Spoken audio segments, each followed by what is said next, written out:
Thanks for joining us online today. If you've been impacted by this ministry and have a story to share of how God is working in your life, we would love to hear it. Send an email to amen@anchorpoint.tv. Also, you can help bring messages just like this one to others who need to hear the hope and love of Jesus by investing today at anchorpoint.tv/give. Now, we hope you enjoy today's message.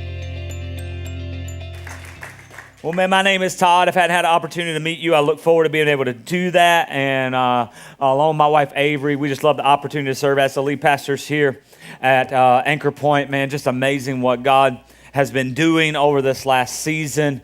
This past Saturday, we were able to send a group of 15 people on your behalf to Panama City. And if you're here tonight and you gave up your time, energy, and effort to be part of that group, we want to be able to say thank you, because being the church is what we do. Ain't that right? Yeah.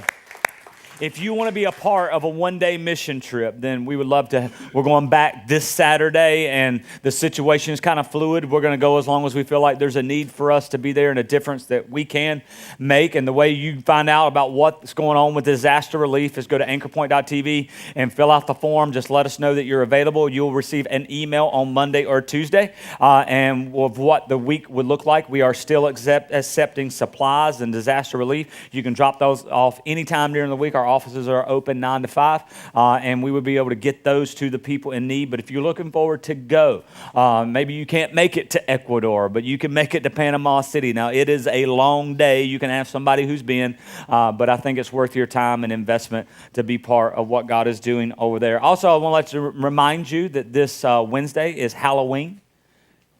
I don't know where you fall on the Halloween tree. I don't know. I don't know if you're one of those people that turn the lights out and put a sprinkler in front of your door. Or if you're normal and you turn your light on and give out candy. I didn't mean that as a joke. I'm just saying I don't know where you fall. But I believe that if you don't think Halloween is Satan's birthday, which is really bad theology, that I think Halloween is the greatest evangelism holiday in the world, okay? Because I grew up in a church that we actually went and knocked on other people's doors. Anybody do that? Yeah. I went to Bible college where we had an exam, and then the professor followed us to somebody's door at 6 o'clock in the evening, and we got to tell them they were going to hell. True story. I think there's a better way. So if you're going to be home on Wednesday giving out candy, we have an invite stand out in the lobby with some little invites from church. And so since people are going to be showing up at your house asking you for something, you give them some candy. And then about every other trick-or-treater or every group, they only have to do one, and everybody's grab about 10 of them. Just drop a little invite from our church in it, because maybe they need something a little bit more than candy. And we found out that when we do this at Halloween, there's a lot of people around the holiday times that are looking for hope. And they find it in a little invite that you put in there. So let's redeem this holiday and make it purposeful for Jesus. And yeah. Last thing before we get going is turkey takeout. Like, if you're going to serve at turkey takeout, you need to go sign up turkeytakeout.com, because sign-ups go live to the public tomorrow. I think it's one of the best things you can do for your Thanksgiving, your time, your energy, your effort. I think it's one of the best things you can do with your kids is to make sure they know that the holidays, Thanksgiving and Christmas, are not all about them, that they need to serve outside the walls a little bit. So we want to give you first right to be able to do that. But tomorrow morning on our Turkey Takeout Facebook page, the reason I tell you that is we have more people who want to volunteer than we have volunteer spots, okay? So you need to get on there if you want to be part of that. Well, we're in part number 4 of a series we started several weeks ago called Pull Up a Chair and Conversations That Matter. And we kind of started this, and I had an idea of where I wanted to go with the series, but it didn't go anywhere where I thought it was going to go. We always say this if you come to Growth Plan, that we are a spirit-led church. And like, what that means is that God has creative control, that when I have an idea, his ideas are usually better. Come on and say amen. So over this year, if I want to kind of report to you that we've been in a season of growth. It's been a transitional year, but it's been a year of growth. In fact, we're just running through some of our data and analytics for the summertime, and in an opportunity or in a season when most churches in America are declining, we had through the months of June, July, and August record attendance for the history of our church, and it's amazing to me because, again, summertime is when people are the most busiest, when people are the most going. And I want you to understand this. It's not the greatest attendance or the highest attendance in the year. It's the highest attendance in the history of the church.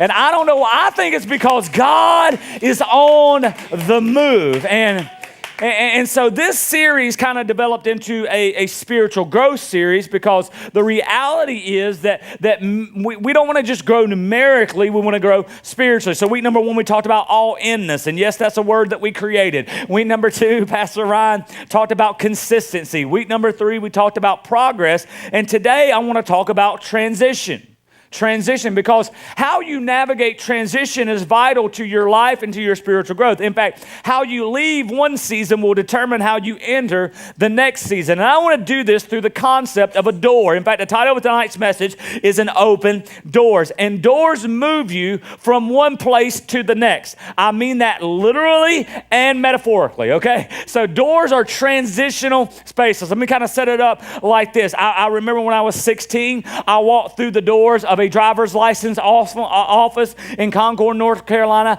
I had a learner's permit. When I came out the door again, I had a little piece of plastic that gave me freedom. Come on, somebody. I mean, I felt like Braveheart, Mel Gibson right in front of them troops, fight for your king and freedom, It's a bad accent, but I was committed.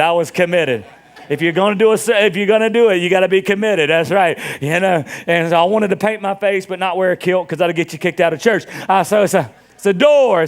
I remember when me and my wife got married in March. It'll be 12 years. And man, we left North Carolina. We came down here and we got married on the beach. Can I tell you, when we went back to our little apartment in North Carolina, man, when we crossed through that door, how many of you know it was a little different than when we left? Yes, I'm talking about that. Because before I left, I had to leave and go home. But when her dad was here in the 11:30, this was so awkward because I'm already working on the marriage series. Anyway, it's a little different. 8 years ago in December, I walked through the door of a hospital with no kids. I walked out the door with a little Carter.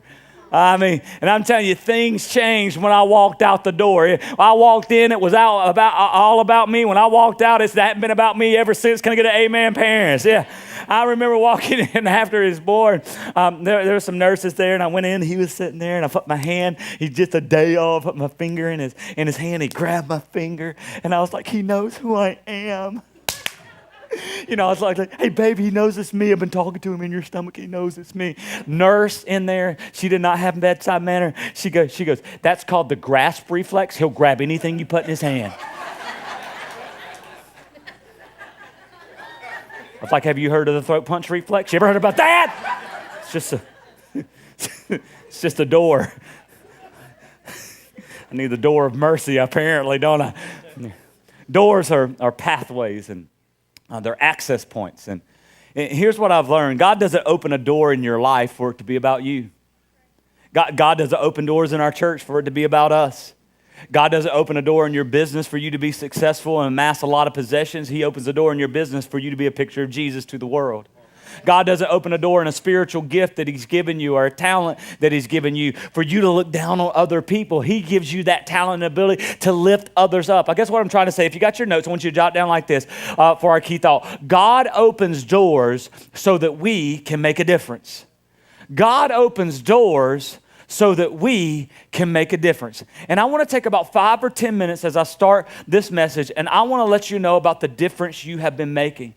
That if you call this home, if you're a tither, if you're a giver, if you're a supporter of what God does in this local body, I want to let you know the difference you've been making, because many times we come in and go out and we don't see what God has been doing. And so I want to give you some numbers for the year of 2018. This is year to date. This is not counting last Christmas and all that. This is just this year. Go ahead and show my first one there, Caleb. I want to let you know that we saw 141 people receive Jesus as a result of our Sunday morning services.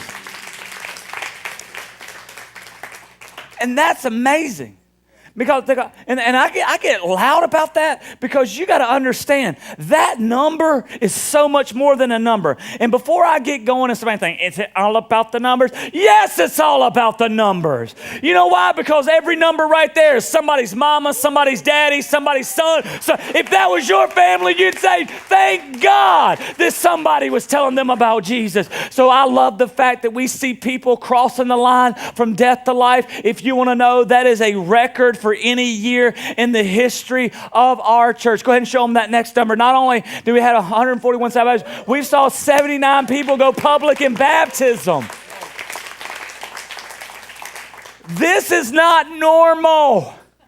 This is not normal. In fact, in the 9th year of a church, we look around the full four services. This is not normal. But we have people going public in baptism. If you're keeping track at home, this also is a record for any year in the history of our church. And I'm like, man, and the thing that amazes me is it's not only that people are attending, because if we were looking at this like a funnel, it'd be like, attendance, that's cool. I'm glad you're here. I'm glad you attend. That shows commitment. But people are getting saved. And people are getting baptized. And not only that, show them my next one. We've had 116 people complete the Grow Plan. Not 116 people attend the Grow Plan. I'm talking about 116 Grow Plan graduates. 116 people getting connected to their gifts, their talents, and their purpose and being used by God. And the thing I love about this is some people, they always tell me, I'm great about the salvations, but I really like a discipleship church. Me too, And we found out serving is discipleship. We found out that when you do something with your faith, it grows. In fact, a lot of times I can relate spiritual complacency to the people who come in 5 minutes late and leave 5 minutes early. And I'm just trying to help you, because I'm telling you, when you do nothing with your faith, nothing will happen with your faith. But when you ask somebody that serves, you ask somebody that goes on a mission trip, you ask somebody that gets their hands a little dirty, your faith grows when you use it. Your faith grows. And when God can do with what you have, He can do incredible things through imperfect people. And that's why we exist, to see God be glorified in the church.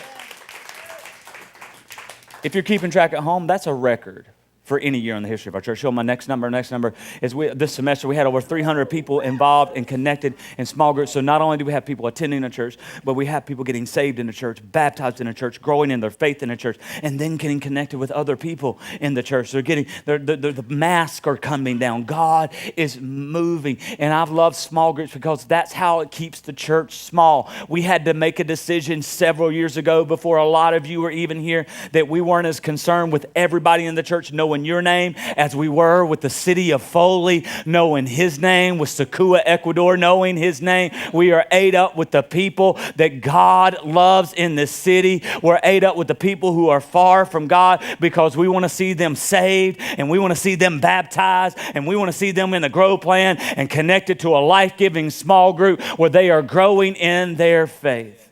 Not just attending a church. It's amazing. God, sometimes you don't see that a lot of times. God is moving. And we did all this in a year that we launched the capital campaign. If you came in tonight's a little different, because we had a bunch of pictures up of our future facility. And about once a month, we talk a little bit about the capital campaign. And tonight I want to give you an update, because I'm tired of answering a bunch of questions individually. So we had a family night down at the new building this past week, and 500 of y'all showed up. And we ran out of food, and we ran out of parking at Victory Life Church, so we done messed up parking lots here and there. Yeah. And it was a glorious mess. Amen. It was fun. And man, it's just getting you on site and being able to see what God is doing was amazing to be part of. So if you don't know, if you've been coming in our church in the last 6 months, in May, we made commitments to the future of our church by we own a building, so we're just raising money to upfit it, and God has been supplying. We have finished our building and engineering plans, and the civil tells me, of course he told me in September, that we're going to have plans next week, but we did have a few issues with the city on setbacks and things like that. We got all of those cleared up, and we should have a complete set of plans by the end of October, which will help us with bidding and process and all kinds of stuff like all kinds of stuff like that. But I want to kind of let you know where we are. Go ahead and show them my next number there, Caleb. In May, we committed as a church 200 families, which I want to say, stop right now and say two things. One, if you tithe, and two, if you give above and beyond, either one of those categories. Thank you. Because all the stuff I'm talking about tonight is a result of your financial generosity. And 200 families committed $932,000. As of this week, go ahead and show them the next number. We have had $270,000 given to the building program. Now, all right, we're in the math, and half the class is glassed over. Okay, all right, let me say it like this. Show them my next slide. Let me say it like this. We are 25% of the way through the campaign with 29% of the money. Okay. So, if this was all right, some of y'all are still not getting it, all right? Because y'all love football. If this was a football game, next Sunday is it's the end of the first quarter, all right? At the end of the first quarter, we have an opponent. Our opponent is not people. Our opponent is time. It's 25%. So the score is 25-29 us at the end of the first quarter, okay? Now, I ain't going to lie. If you're a football fan, how many of you like to see your team score a little bit before the end of the quarter? I could use another touchdown. I ain't going to lie. I ain't going to lie. But the goal is to stay ahead. The goal is to get to the end of it, and the opponents have 100, and we at least have 100. That's the goal where we are. So as you give and as you make room for generosity in that kind of lets you know kind of how we're doing and where we're going on that. One more slide, and then I'll move on. Is we've had over 90% of those who have committed start to give toward their commitment, and that's amazing because I've heard horror stories of capital campaigns where people make commitments and 50% of the people don't keep their commitments, and some of you really smart math people are like, yeah, but there's 10% that haven't started, and you're absolutely right. And here's why: because life happens, and maybe you're in that category. Let me tell you something: don't do something stupid because you can't make a capital campaign commitment like stop going to a church. Okay, that money. Don't let money stand in the way between you and God. Because here's what I know: many of you in good faith made a commitment, and life happens. Somebody got sick, you lost your job. It's not that big a deal. It's really not. You can readjust your commitment tonight, anytime, no questions. You don't even have to call me or ask me. In fact, we put a few of these out tonight. So if you need to readjust, because the best thing you can do for us is just tell us, hey, I booked on 5,000. There's no way I'm going to make that number by 8 or 18 months from now. Hey, put me down for 4,000. That's great. At least we'll know how to expect and plan based on that. Some of you weren't here during our capital campaign, and you might say, man, I want to be a part of that. Well, you can grab one of these and pray about being a part of that. You're like, why are you telling us all this tonight? Because here's what I want you to know about these numbers and the numbers for that. We're doing it together. That's why. We're doing it together. Because no one person is responsible for that number. No one person is responsible. We're doing it together. And it's amazing when we all do our part, what God can do with the rest. God multiplies it and does it. And here's what I want to say. Everyone in this room, everyone can make a difference for someone. Everyone is gifted in some way, shape, or form. Everyone has something to offer. In fact, look at that key thought again, because I want you to see the key word in this. It's not doors and it's not difference. God opens doors, so say it with me, so us, the body of Christ, can make a difference. And I don't care where you are on your stage of faith, you can, even you, Eeyore, because I know we got some Eeyores in here. And I know you work with some Eeyores. Some of you live with some Eeyores. I'm praying with you. And these are people that have a negative view about everything. It's like, yeah, Jim, glad you're going on vacation. Yeah, I'm going to come back tireder than when I left, Well, at least you got a raise before you went, Jim. Yeah, that's just going to mean I'm going to have to pay more taxes to the man, Can't get the government off my back. Jim, I heard you had the winning lottery ticket last week. Yeah, I went down to the lottery office. I asked for that $1 billion payment in cash. I didn't realize how much $1 billion cash looked like, so I just left it there because it was too much to handle. Now, everybody can do something for somebody. In fact, I think the biggest issue with this statement is there is a conflict between his faithfulness to open doors and our obedience to walk through doors. So my question tonight is, are you willing to walk through a door? Are you willing to walk from where you are to where God wants you to be? Are you willing to transition there? And I got ate up on this concept. Like, why are we talking about doors? Because last week, Pastor Matt sung a song, the band, they sung Won't Stop Now. And in that song, it says, God's presence is an open door. And I went to, and this is how spiritual I am. I went to my Bible app and I typed in the word door. And I found out that Jesus was the door. And I found out in Revelation he stands at the door and knock, but I found one in 1 Corinthians 13. I found one in 16, where Paul talks about how God had opened a door for ministry. And I want to read it to it. You see what stood out to me, and then we'll give you a few takeaways. And some of you are nervous because it's been 20 minutes and I ain't got to point one. Calm down. I will get you out of here. I promise, okay? So Paul is at the city of Ephesus, and he's writing to the church in the city of Corinth. You need to know that. Paul is in the city of Ephesus, and he's writing to the church at Corinth, and he's writing to correct some issues and to answer some questions. And he's at the end of his letter, and he's just kind of closing it up. I mean, you're going to see this is not real theological. This is not real deep, but there's a little nugget in here I want to get. Here's what he says. Verse number 5. After I go through Macedonia, I will come to you. I'm in Ephesus now, but I'm coming to Macedonia, which is where Corinth is. I'm coming there, for I will go through Macedonia. Perhaps I'll stay with you for a while, or even spend the winter, so that you can help me on my journey wherever I go. For I do not want to come and see you now and only make a passing visit. I hope to spend some time with you. I need to make an investment into you if the Lord permits. But for now, I will stay on at Ephesus, that's where he's at, until Pentecost.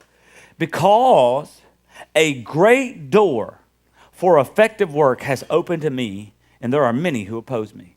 Now, when Timothy comes, that's his protege, his princess. When Timothy comes, see to it that he has nothing to fear while he is with you. For he is carrying on a great work for the Lord, just as I am. No one then should treat him with contempt. Timothy was young, and he didn't want the church to be looking down on him because he was young. And I want to tell every student in this room, God has opened a door in your school. God has opened a door on your campus for you to be used greatly for Christ. And you don't have to have experience when you can set the example. All right? It says this, I send him on his way in peace so that he may return to me. I'm expecting him along with his brothers. The first thing I see tonight, if you'll write down the word determination, Paul has determination. Paul is determined to get to Corinth because he loves the people of Corinth. Now, the people of Corinth, you got to understand, this church had some very problematic people. But the problem didn't deter Paul. It made him even more determined. Look at the person beside you. Go ahead and look at him, the one you came with.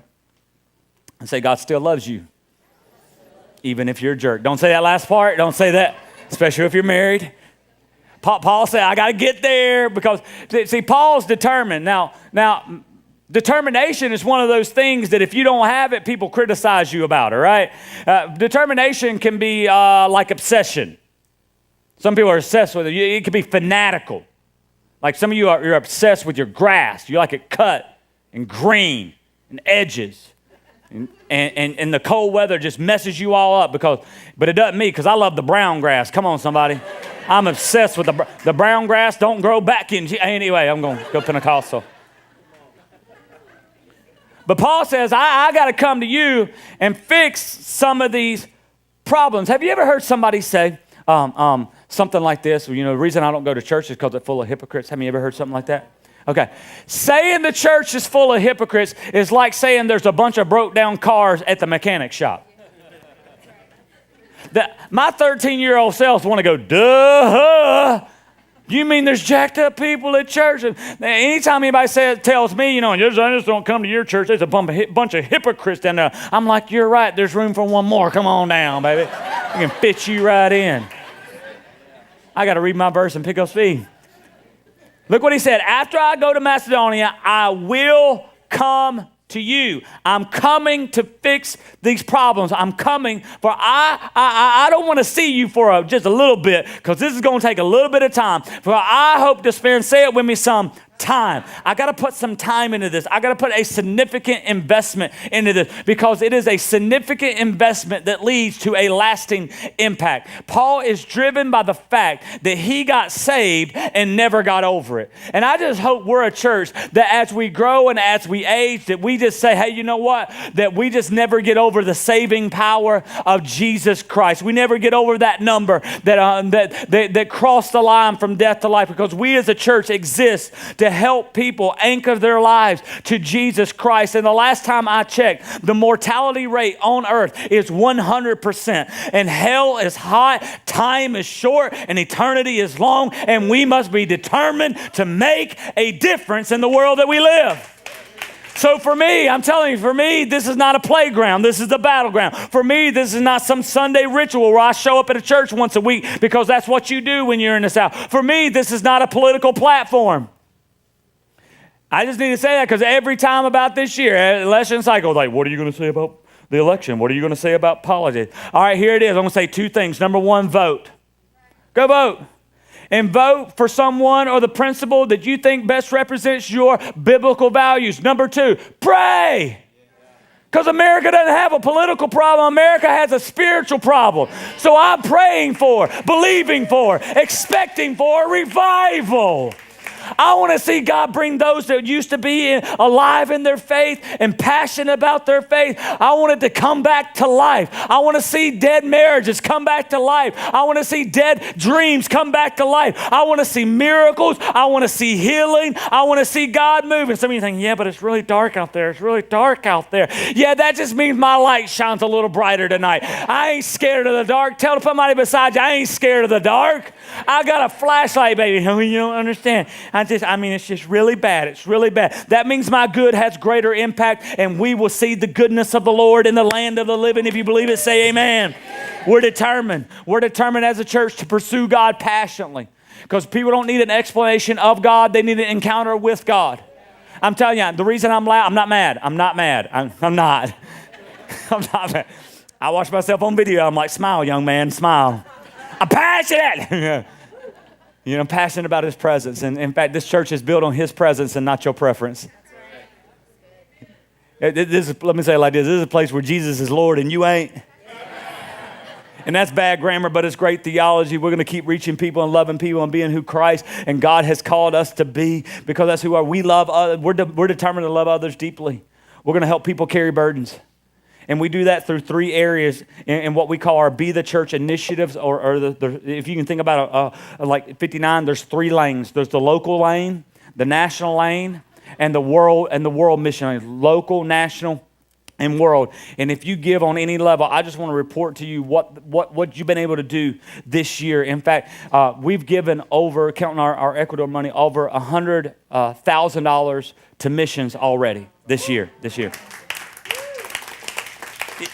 If you're jotting down notes, that is a record for any. In fact, we gave $100,000 last year through December, but we've already surpassed that this year. And you're like, what is that for? That's for events like Uptown Foley or Rosin Fall Festival, where we support our local elementary school. That goes toward things like outreach, where this summer, you didn't know it, but on Thursday nights, we had an entire team pack meals, pray over meals, and deliver meals to over 110 kids at Foley Elementary School. We gave away over 100 backpacks because of you and your generosity. In just a few weeks, you're going to feed 1,300 people in turkey takeout. You're going to feed over 500 people in Christmas takeout.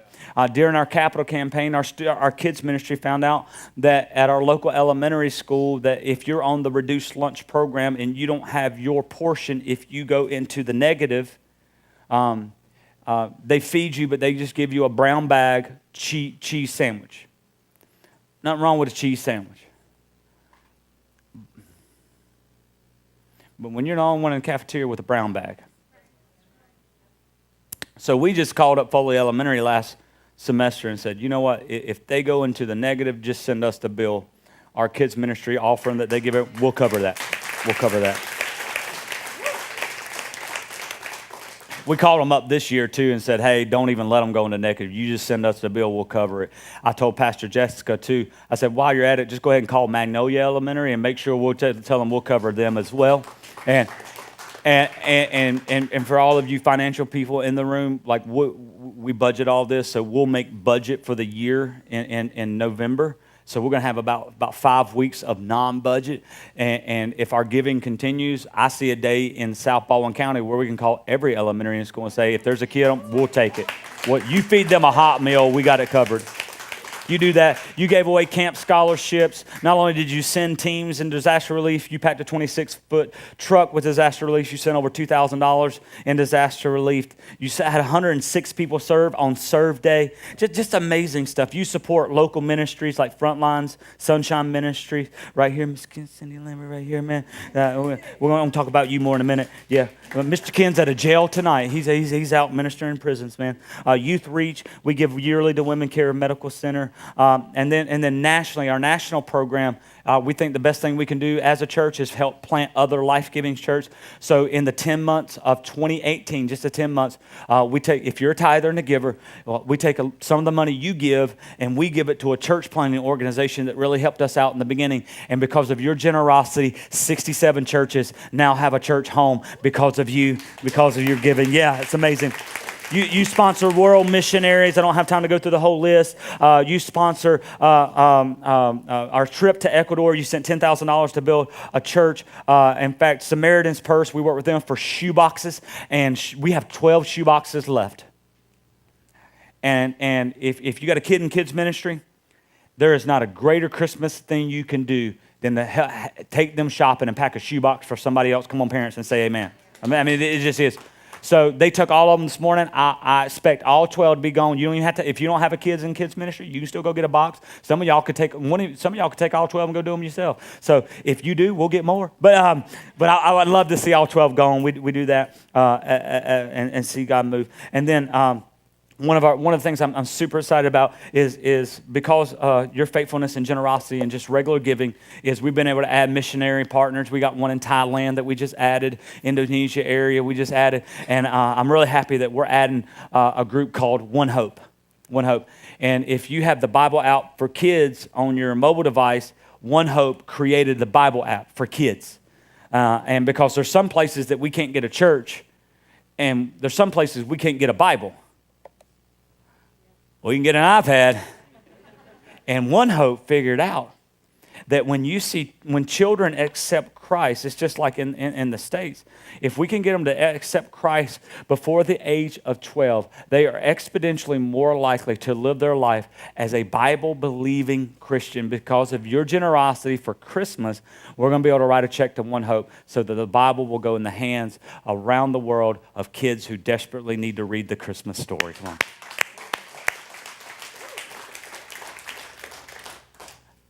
What I'm saying the door's open. And I'm determined to do all I can with all He's given us to make an impact in our world. That it's not just about a building here. It's about the gospel of Jesus Christ here and around the world. Write down your second word. Write down opportunity. Opportunity. Because when you seize opportunity, you don't really count inconvenience because it's inconvenient to seize the opportunity. And I found out inconvenience or opportunity comes at some of the most inconvenient times. Like I'm telling you, the opportunity to be a good dad comes at 3 a.m. That's when it comes. I'm just telling you. You ain't super dad because you play with your kids at 5 o'clock when you get off work. You super dad because you rock that baby at 3 a.m. Come on, women, and say amen. I'm trying to help some girls out around here. I found out, man, being a good husband isn't always at a convenient time. Like when I get in my wife's car, I always pump her gas. Always. And I can't figure out why every time I get in her car, it's on E. And I'm not bitter, I just wonder. Because it happened a couple days ago, it was 45 degrees and raining, you couldn't pump gas before that. Anyway, opportunities come at inconvenient times. Look what Paul said. Paul said, I will stay. I want to come to you, but I got to stay at Ephesus because there is a great, say it with me, a great door of effective work has what? Open to me. Paul said, I want to go there, but there's an open door here. And I'm telling you, Paul, but that is spiritual maturity. Spiritual maturity is when you can pray, God, not my will, but yours. And man, this cut me to the bone this week because I thought about how many opportunities have I missed consumed with what I want. It's not about me. It's not even about you. God opens doors so that we can make a difference because I don't know about you, but I have the ability to deal with selfishness. Anybody else? I guess the people not raising your hand, you have the ability to deal with lying. I don't know.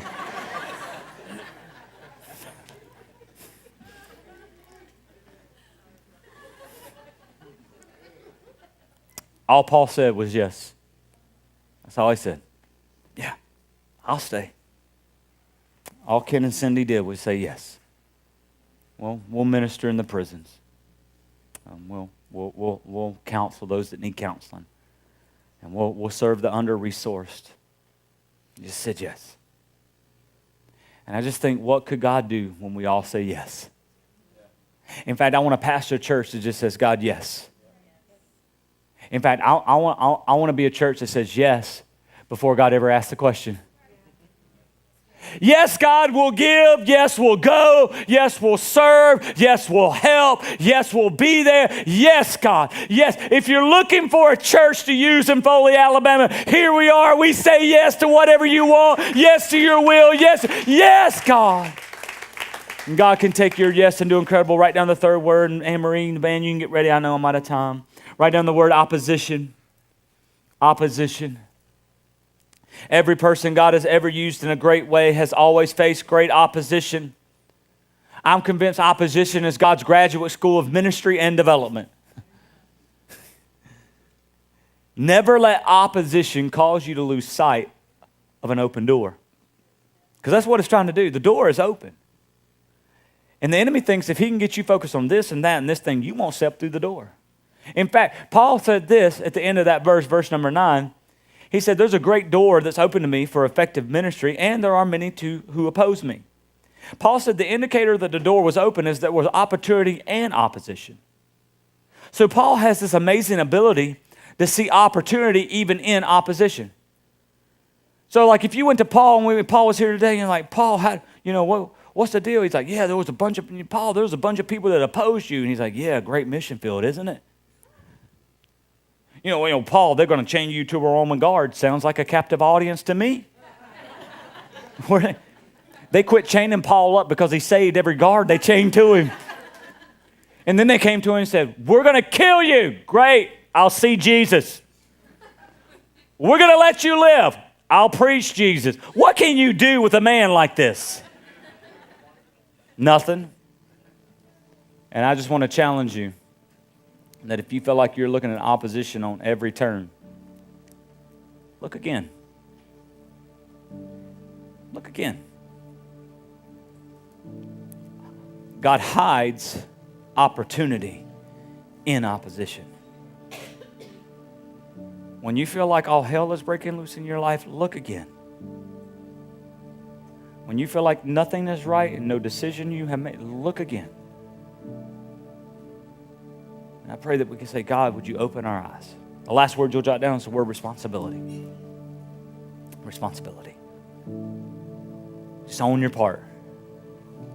You don't have to own the part of the person beside you. You own your part. Take responsibility for your response. Paul said it like this in verse number 10. When Timothy comes, see to it that he has nothing to fear. Paul said, I need you to be responsible for Timothy because Timothy has been responsible for you. He has been carrying on. Some of you need to keep calm and carry on. Yeah, but the news and keep calm and keep doing the work of the Lord. Keep doing good. Keep serving, keep giving, keep blessing somebody. Keep giving the $20 to the guy on the side of the road. Now, I don't know what they're going to do with it. When you feel the tug of the Holy, you do it. Keep going on disaster. Keep buying extra canned. We're going to start collect canned goods for turkey. Keep doing it. Keep calm and carry on the work of the Lord just as I am. Paul said, Corinthians, you're responsible to help share the load.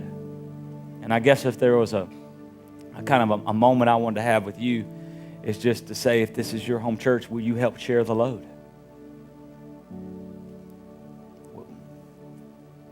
Will you help share the load?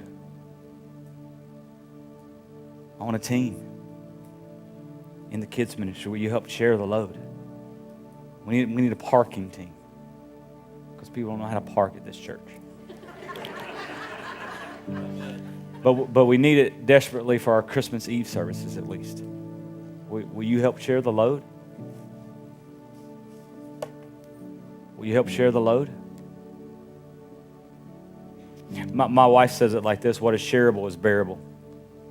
Will you sign up for turkey takeout and help share the load? If you have a free Saturday, will you help share the load? And I always write sermons, and I think about what you're thinking about as I'm saying what I mean to be saying. So I think if you don't know my heart, I think some of the response in the room would be, well, sounds like a record year around here. Looks like you're doing fine without me. I don't know why I give you that voice. But I wrote it down how I wanted to say it to you.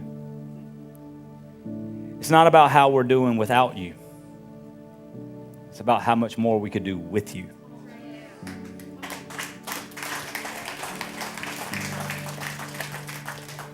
And I got one more slide. That's all I'm saying is that there's a door. There's a door that we need to walk through together. There's a door that we need to be, hey, I'm going to be all in week number 1. I'm going to be consistent week number 2.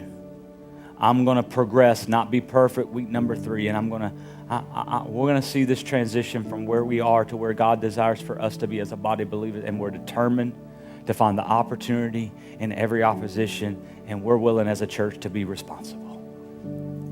Imagine what it would look like together. Because I think if we step through this door together, chains will fall. And fear will bow. And lives will be healed. And hope will be found.